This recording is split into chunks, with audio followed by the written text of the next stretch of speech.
Hi, it's Kim. Check out this poster behind me. If there's one thing I remember from every class I've ever taken and every presentation I've ever made, it's that people forget. We all do. And we need to be reminded. So this poster behind me, and the ones just like it that you'll be seeing on the walls of where you work if you haven't seen them already, is to remind you of the steps it takes to be successful. This poster has the 8 steps of the consultative sales process, and I'm going to go through them real quickly to remind you of what those steps are. Step number 1 in consultative sales is to greet and establish a rapport. To greet the prospect and establish a rapport. Obviously, door to door, you're greeting them at their door. You're using an opening to get them to want to speak with you more. Same thing with telephone, inbound, outbound, front counter, even technicians, for gosh sakes. When you show up, you greet, you're friendly, and you find some common ground to move forward with the conversation. Step number 2 is that you ask questions. Open questions to uncover needs, closed questions to identify specific needs and to guide the conversation. And step number 3 is that you listen to what they say. Do not just wait to talk, but actively listen to what the person says. And step number 4 is that you acknowledge what they say.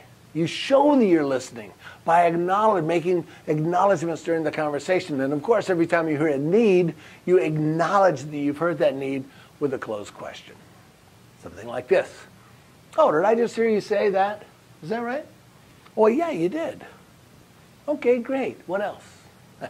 And you move forward in the process. You acknowledge. Now, after you've identified as many needs as possible for what you sell, then you present the next step in the process.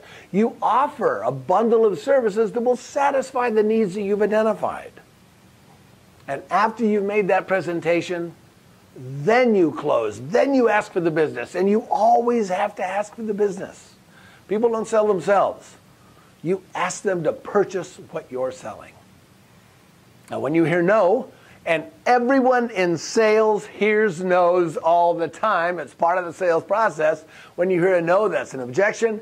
Then you go to step 7 and you overcome the objection. You overcome objections.